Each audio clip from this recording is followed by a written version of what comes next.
A couple of weeks ago, John sent me an email that asked me to cut through all the sciencey jargon and simply answer the question, what is the ultimate purpose of this work, and how do we get there? Off the top of my head, I quickly shot back this response.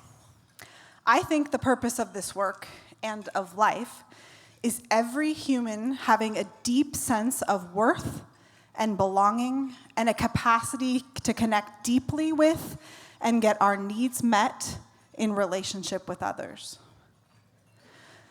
That worthiness and belonging comes from connection, the experience of being seen and heard and understood and having others resonate with our experience. The idea that you are lovable just as you are. That's a pretty adult description, but the concept is very much the same with little ones. Can I rely on you to be there? Do you accept me as I am? Am I worthy of belonging? Will you love me unconditionally? John's response was simply, beautiful. You just wrote the introduction to your auction speech. So, if the purpose of this work is to ensure that all children feel a deep sense of worth and belonging, what's the path to getting us there? I have spent my entire adult life and way too many years in school, thank you, Dad, back there in the audience somewhere, trying to figure that out. Today, I feel exceptionally privileged to be a part of Childhaven, an organization that is also committed to asking and answering these important questions. At the foundation of our work is a fundamental belief. Every human has equal and infinite value. Every baby, every child, every teen, every grown-up. Everyone. Even those who have been hurt by or have hurt the ones they love, even those who are different from us, those who behave in ways we don't understand, those who are just barely getting by, and those who keep falling down. Every human has equal and infinite value, even in moments when we are hard to love, perhaps especially in moments when we are hard to love. We are each imperfect, wired for struggle, and worthy of love and belonging. Childhood trauma and adversity are a national epidemic and the root cause of the most urgent and costly problems that plague our kids, our families, and our communities. When left untreated, they have been shown to be linked to homelessness, developmental and school challenges, suicide, drug use, mass incarceration, and they have long-term health implications such as heart disease, mental illness, cancer, and even shortened lifespan.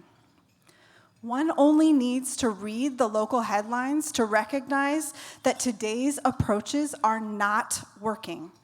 By nearly every indicator of health and well-being, children and families are struggling, even in one of the most wealthy communities in our nation. We all pay for this crisis. We pay for it in healthcare. We pay for it in incarceration. We pay for it in lost productivity. But perhaps most importantly, we pay for it with our humanity by leaving the most vulnerable among us behind, with the gap widening every single year. Even though we know this to be true, as a community, we continue to fail children and families. Full stop. This is not okay. It's not okay to the staff and board of Childhaven, and by all of your presence here tonight, I bet it's safe to say it's not okay to you either. The craziest thing of all, we know what works. We have decades of good science that paves the way. Strong relational health is the #1 predictor of long-term well-being. More than socioeconomic status, skin color, vaccines, therapies, or preschool, strong relational health is the #1 predictor of long-term well-being. Unfortunately, this knowledge often isn't reflected in how supports for kids are generally designed or delivered. Rather than appreciating that every single one of us in this room can promote relationships, connection, and love, we often relegate social, emotional, and relational health to therapists, like me. If we want to improve outcomes for kids and families, we must make relational health our community's top priority. So what is relational health? In short, it is meaningful human connection in times of success and in times of struggle. It is a baby nestled within a community of grown-ups who lovingly respond to her needs. It's a toddler who trusts that adults will keep him safe and help him navigate his big feelings. It's a young child who not only regularly hears the words, "I love you," but deeply feels it's true. It's a teen who feels worthy because she is seen, heard, and understood by people who truly care. And it's an adult who is surrounded by the nurturing care that supports their capacity to nurture the little people in their life.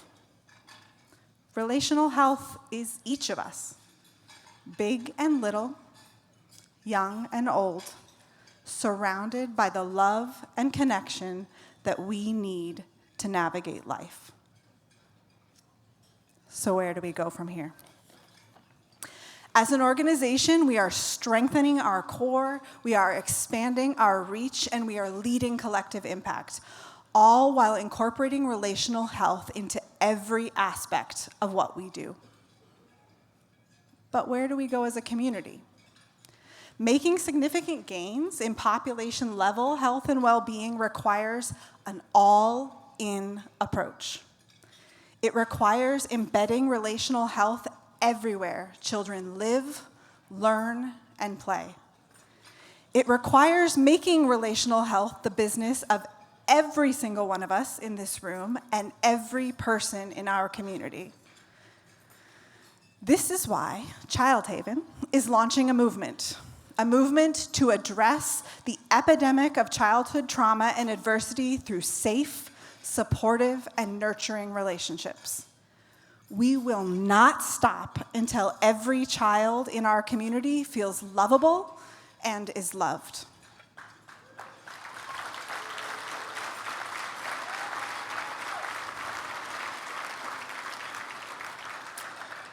So we are here tonight not only to have a lot of fun and raise a whole ton of money for Childhaven, we are here tonight to ask each of you to join us.